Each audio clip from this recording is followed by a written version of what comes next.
Hey everyone, thanks for watching. What about your thoughts? Let's talk about them. Thoughts are amazingly important. Thoughts are actual things in your mind.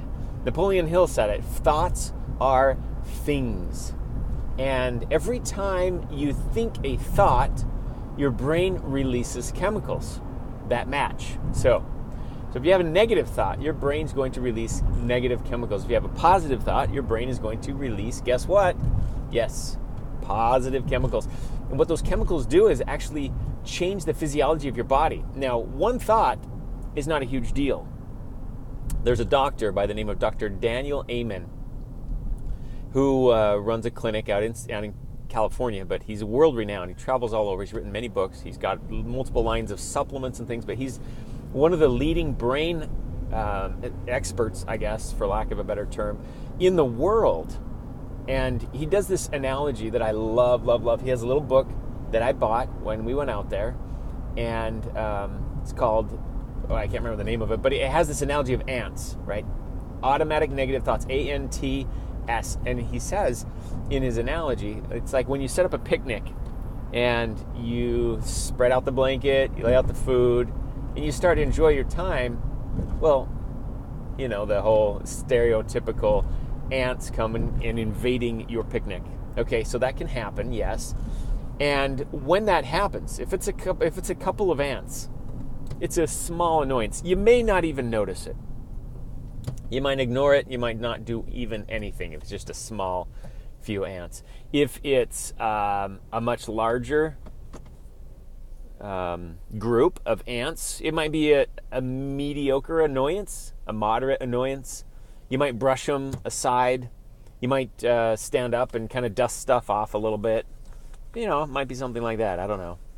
But if the whole colony of ants were to come and invade your picnic, you don't just sit there and ignore them. You can't. They have taken over. And even though each one is just teeny, teeny, tiny, if you get enough of those together, it ruins your party. So, what does that mean for us? Automatic negative thoughts, ANT. Great analogy, Dr. Amen. Ants are exactly the same way. One little negative thought, easily brushed off, easily forgotten about. 2 or 3 or 5 or 10 starts to add up. When your life is run by negative thoughts, you're not going anywhere. You're just a negative person. You're unhappy. You're unfulfilled. And, you know, what else can I say about you? It sucks to be you, right? But you don't have to stay there. So, automatic negative thoughts, the key in that phrase is the automatic, because thoughts are automatic unless we choose to control them. So here's the thing. Pay attention to your thoughts. Think about your thoughts. Most of us don't. Most of us have thoughts that come into our minds involuntarily. Our minds create the thought and we think it and we don't give any other thoughts toward it. Our thoughts just come to us and we don't take control. Well, whether you try or not, thoughts are going to think in your brain. You're going to think thoughts. You don't have to try. They will happen automatically, okay? By default, many of your thoughts are negative. It's just a product of our environment. It's a negative world we live in. You just watch the news, very negative. If you grew up, going to school and things, public education, there's a lot of bullying, there's a lot of teasing, there's a lot of, people are just, generally speaking, negative. And we become a product of our environment. So chances are you have been exposed to some or a lot of that, and that dictates your default on how you think and feel and believe about yourself. And from that base stems your thoughts. Okay, so by default, you can probably assume that you're going to have negative thoughts. Now, that doesn't literally mean that you're always thinking, today I suck, like today is bad, that kind of thing. A negative thought might be sneaky. It might not even be something you thought was negative.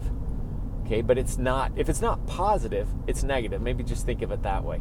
It might not be so blatantly negative, and I'm sure there's varying degrees of gray. It's maybe not a hard and fast line of this is positive and this is negative. There's probably some that are, all over the place on the spectrum. But if it's not positive, count it as negative. all right? Because a negative thought won't produce good results. It's just like the law of the harvest. You plant a seed, it's going to sprout. If I plant corn, I'm not getting watermelon in the fall. I'm getting corn.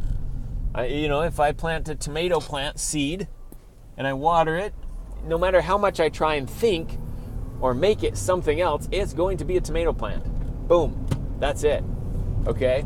So if you plant negative seeds, you are going to have a negative life. That's just it. That's how it's going to be. And you're probably not going to have very many friends, and it's probably going to be hard for people to get close to you and to like you. And you might be a business owner that commands, everybody to do things, and you got a lot of people doing things, but you might be going home lonely every night because people are only around you because they have to be, not because they want to be. So be careful what you sow, because you will reap it. So negative thoughts, enough of them, will take over your picnic and produce a whole negative life for you. So how do we take control of our thoughts? Let's dive into that. Let's unpack that just a little bit.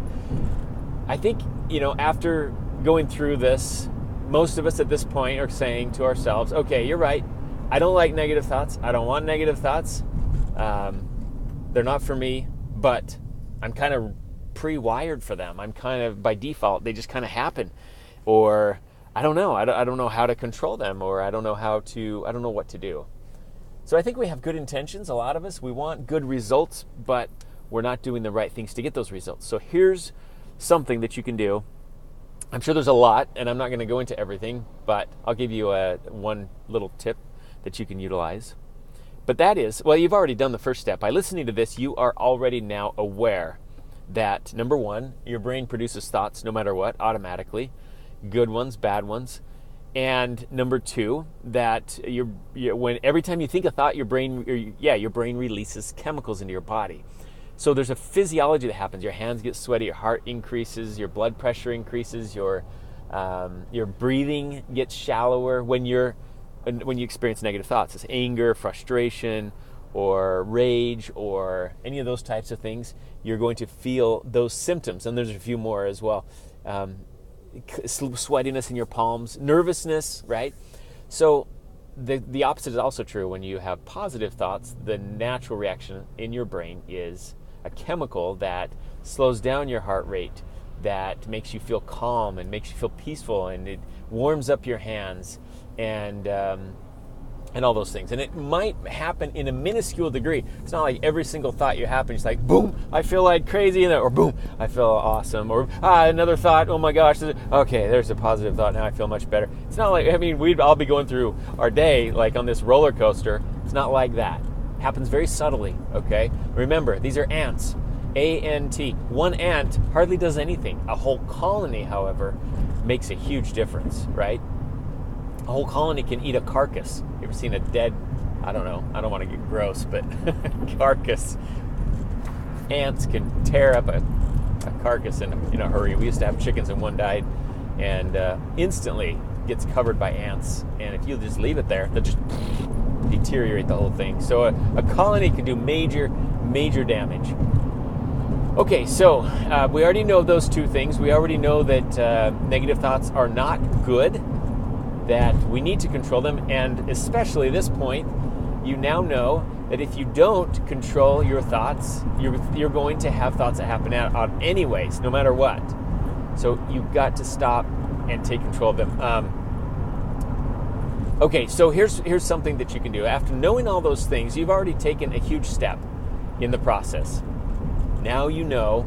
So what happens is, every single idea or every single thought or every single thing that comes into your brain, everything that happens to you, actually, is a better way of putting it, it has a positive and a negative.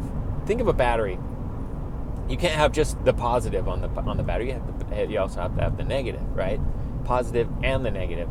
So everything that happens to you is both positive and negative. And the reason that I'm talking about what happens to you is because that's usually what creates our thoughts. Where, if you're frustrated at something, or somebody said something, or you read a headline that, a political thing, or a religious thing, or, there's things that happen to us come with a plus and a minus, everything. Now, here's the truth behind it. You may not always know, or you may not always see both the plus and the minus. You may only see one or the other because one may overshadow the other. You know, a loved one dies, passes away in your life. And the negative, it's just extremely overshadowing the positive. You're like, however could there be anything positive about this? You know, this is a terrible thing, and you go into grieving and mourning and whatever for months. And you may have heard of or seen people or experienced it yourself where something major happens, or the opposite might be true. You know, you get a major job promotion, and you're like, this is awesome, and the positive way overwhelms the negative. And that may be true. It may not be that they're exactly even, but there is a positive and a negative with everything that happens. The trick is not to wonder, is there something good about this? Because there is, if it's bad. And that's usually what we're interested in, because that's what's causing the negative thoughts. The trick is to ask yourself the right question, okay? You don't want to ask, is there something good about this? Instead, rephrase it just a little and say, what is good about this? You're going to already make the assumption that there is something positive about what happened, about the negative circumstances or the negative occurrence. You're going to make the assumption that there is something good about it. And instead, go beyond that question to the next one, which is, well, then what is it? What is it that's good about this? If you ask your mind that question, it's an open-ended question that gets you thinking. It gets you looking for the answer. Your mind, you can trick your mind. Your mind doesn't have all the answers. It does what it's told. And if it's not told anything, it does what it's pre-wired and pre-programmed to do by default. And that usually is a result of society and your environment and your upbringing and some of your DNA and some of what you're naturally born with in your gift of mixed craziness when you're born and all that. So your brain is already going to be forming things, opinions and ideas and thoughts. And so you ask your brain the right questions, and you can actually trick your brain into thinking new ways of thinking. So instead of asking what's good about this, ask instead of saying, is there something good about this? Yes or no question. Ask yourself, what is good about this? I'm going to assume something's good. Instead of saying what, or is there something good, I'm going to say what is good. So it takes a positive spin. It opens up your mind, and it forces your brain to answer that question. Well, what is it? What is good? Once you find the answer to that question, and there is an answer to that question, no matter how bad things are, there is always a silver lining. Okay? Everything has a plus and a minus. It always comes with a plus and a minus. You just got laid off, it's got a plus and a minus. I know it doesn't sound like it at the time. And a lot of times, you look back and you see your life from a 20/20 vision of 10 years ahead, and you go, wow, I can see that this happened for a reason or that happened for a reason. If you're not seeing those silver linings, it's because you're not looking hard enough for them. So you have to physically stop and take a moment and train your brain and teach your brain, much like you have to do with a dog. It takes time. You have to consciously go through that process of thinking those positive thoughts and forcing your mind down that right path of thinking and asking the right questions and looking for the right answers. And when you do that, it's like a muscle. It becomes a habit, and it becomes a new way of thinking. New neural pathways get formed in your brain, and you're rewiring yourself. And you're creating an environment and opportunities for positive thoughts to flow in your brain. And this is how it's done. This is how experts do it. This is how they teach. This is how everything that I've learned, and I've studied a lot on this, that's how it's done on a tactical, step-by-step level. And if at first, if you're pre-wired or pre-trained to just be negative a lot, or somebody that it's probably going to take a lot of work for you to change that. And that's okay. But know this, you can do hard things. You can. God puts you here on earth with every bit of capability of doing hard things. And if you think about it, this really isn't that hard of a thing to do. There's no physical labor. There's no, it's not hard. I guess mastering the habit, remembering, it may be hard to remember, but that's not hard work. So it's not like you're trying to run a 4-minute mile or something, and it's takes physical effort. It doesn't. You just need to get in the habit. And so you might put reminder notes, or you might ask people to help you remember, or whatever. But when you're thinking positive, negative thoughts, and especially when something big happens to you, or if you find yourself, you're stuck, or you're going through some crud in your life, and you're like, how do I shake this? How do I get rid of it? This is it. You stop, you sit down, take a moment to yourself, close the door, sit down, and start to ask yourself the right question. Okay, this is bad. Got it. What is good about it?